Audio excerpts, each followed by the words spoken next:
자, 안녕하세요. 이번에는 의대 자기소개서 쓸 때, 아버지의 고혈압, 이런 건 좀 안 했으면 좋겠다.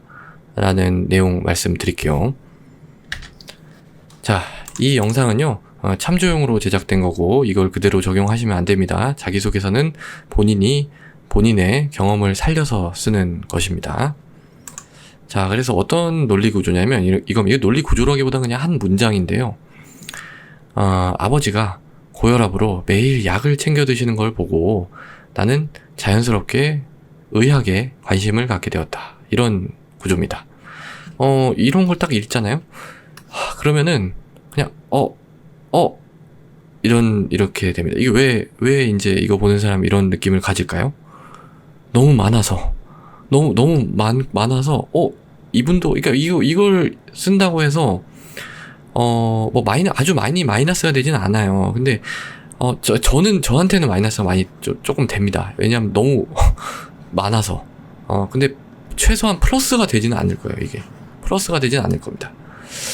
그러니까 이게 실제로 진짜 이럴 수도 있죠. 진짜 이런 경우도 많을 거예요. 근데 한번 문제점에 대해서 제가 말씀을 드릴게요, 그냥. 뭐냐면 이 고혈압이라는 거는 너무 흔한 병입니다. 너무 흔한 병. 이게 지금 우리나라 사람들 30%, 미국 기준으로 하면 거의 절반 이상이 다 고혈압의 성인 기준으로 했을 때. 그러니까 너무 많아. 너무 많은데 이 고혈압은 별로 얘기할 거리가 그렇게 엮을 거리가 많지가 않아요. 그러니까 본인이 자기소개서를 이렇게 쓸 때 질병이 나왔다는 얘기는 그 질병을 계기로 해서 그 질병에 대해 관심을 갖게 됐고, 그러다 보니까 자연스럽게 의학에 대해서 관심을 갖게 됐고, 그러다 보니까 의사가 되고 싶다, 이런 식으로 이제 가는 경우가 많은데, 지금 이건 고혈압이잖아요. 고혈압으로 자연스럽게 의학에 관심을 갖게 됐다. 이건 좀 진짜 아닌 것 같아, 이게. 근데 이제 당뇨는 좀 다릅니다. 만약 당뇨라고 하면 이제 할 얘기도 되게 많고요. 엮을 거리가 되게 많다는 거죠. 되게 많습니다. 당뇨는 제가 여러 학생들 사례 좀 참조해가지고 차차 말씀을 드릴 텐데, 되게 이제 얘기거리도 많고 꽤 이제 심각하게 갈 수가 있는데, 고혈압도 심각하게 갈 수는 있어요. 갈 수는 있는데, 이런 식으로 그냥 한 줄 틱 해가지고 그냥 의학에 대해서 관심을 갖게 된 배경을 끝내버리는 거는 조금 한번 다시 생각해보자. 네, 이렇게 해야 되겠다면 어쩔 수가 없는데, 한번 혹시 다른 병이 이렇게 엮일 게 없는가 다시 한번 생각해보시고, 차라리 본인이 그냥 고혈압 말고 관심 있는 다른 병을 잡으시는 게 조금 더 낫다는 말씀을 드립니다. 솔직하게 그냥. 그런데 이제 굳이 나는 고혈압으로 해야 되겠어, 정말로 아버지가 이렇게 하셨기 때문에 해야 되겠어, 그러면 제가 한 가지네요. 오늘은 한 가지 말씀을 드리면 이런 식으로 하는 거예요. 그러니까 그 고혈압을 쓰더라도 그냥 고혈압 때문에 관심이 생겼다, 이게 아니라 이런 겁니다. 고혈압으로 매일 약을 챙겨 드시는 걸 봤는데, 왜 이렇게 약을 맨날 챙겨 드셔야 되지? 안 낫는 거야? 왜 안 낫지? 이런 식으로 생각을 해보는 거예요. 그러니까 호기심. 이게 학생들한테 중요한 건 호기심이거든요. 탐구심. 이런 인재들을 또 뽑으려고 하고 있고, 또는 이런 것도 괜찮습니다. 고혈압 자체가 왜 생기는가? 아버지가 고혈압인데 나도 혹시 나중에 고혈압 생기는 거 아니야? 그러면 할아버지는 어땠었지?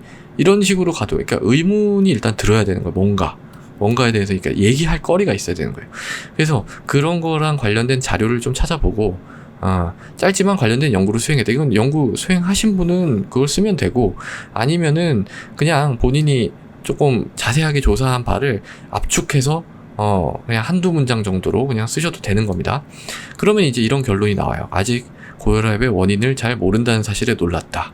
이건 실제로 어떤 학생이 이제 딱 한 건데, 요런 고혈압이어도 제가 이제 여기에 좀 지도를 할 때 고혈압이어도 학생처럼 이렇게 하는 건 좀 괜찮다라고 얘기를 했었는데, 어쨌든 그러니까 이런 사실은 실제 공부해봐야 알 수 있는 거거든요.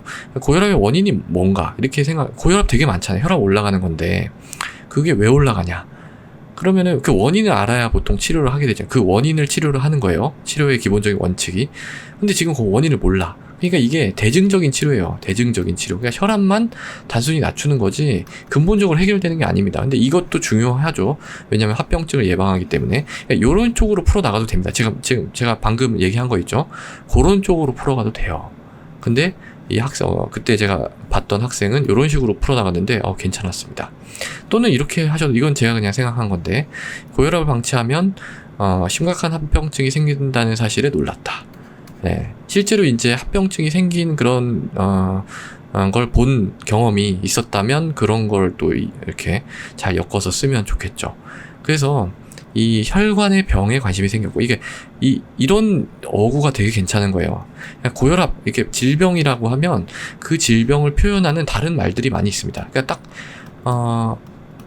그 학생들이 이제 얘기를 쓸 때 다 그냥 뭐 그 질병에 대해서 투두두둑 쓰는데, 그 질병을 조금씩 그 지시어를 사용해가지고 약간씩 다른 말로 이렇게 표현하면, 이 학생이 공부 좀 했네? 그리고 이런 개념도 알아? 라는 걸 은연중에 드러낼 수 있는 되게 좋은 거예요. 그래서 이거 갖다가 그냥 혈관의 병이라고 표현을 해버리는 겁니다. 고혈압을. 이런 식으로 가는 거예요. 예. 뭐 이제 당뇨라고 하면은, 당뇨는 그럼 무슨 병이라고 표현할 수 있을까요?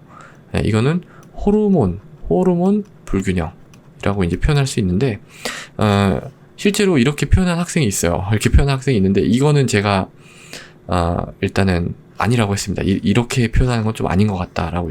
물론 뭐 좋게 보는 선생님들도 있겠지만, 이렇게 그러니까 그렇게 본인이 표현을 한다면, 실제 그 기사라든지 일반적인 그런 글들에서 그런 표현이 정말로 좀 쓰이는가, 이런 거 좀 보셔야 돼요. 다 맞긴 한데, 당뇨도 이렇게 가는 거 맞긴 한데, 이거 당뇨 얘기는 지금 일단 안 할게요. 나중에 이제 하면 되니까. 그래서 고혈압을 살짝 넓은 개념인 그 혈관의 병, 이렇게 표현을 해가지고 나가는 것도 괜찮다. 그래서 그런 병, 그러니까 나는 고혈압만 치료하는 의사 될 거 아니잖아요. 그러니까 근데 혈관에 대해서 뭔가 난 관심 있고, 그 혈관의 뭔가 병에 대해서 계속 공부하고 그걸 치료하는 의사가 되겠다라고 하면은, 요거는 굉장히 어셉터블 하거든요. 그래서 그런 쪽으로 가는 거 괜찮습니다. 자, 그래서 결론. 말도 안 되게 엮지는 말자. 이건 기본이고요.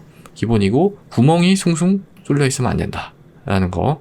그 다음에, 이런 거는 사실 어떤 거에, 뭐의 문제냐면 성의의 문제입니다. 성의. 좀 너무 성의 없어 보이면 안 되는 겁니다. 그래서 정말 사실이라고 할지라도, 본인이 좀 고민을 그래도 했다라는 흔적은 좀 있어야 돼요. 그래서 질병에 대해서 좀 공부를 하셔야 되는데, 그거 이렇게, 되게 이렇게 빡세게 공부하는 뜻이 아닙니다. 그냥 여기 들어가면 충분해요. 질병관리본부에 들어가시면은 그 질병백과라는 게 있는데, 이거 충분합니다. 이거 되게 잘 돼 있어요. 그래서 본인이 언급한 병이 있으면 그걸 여기 들어가서 찾아보자. 그리고 이제 본인이 구체적인 경험을 살려서 쓰는 거고요. 문장력이 딸려도 좋고, 어휘력이 부족해도 괜찮습니다. 근데 경험이 없으면 그건 구제할 방법이 없다. 본인이 직접 쓰세요. 그리고 남이 써주면 다 들통납니다. 자, 오늘은 여기까지 말씀드릴게요. 고맙습니다.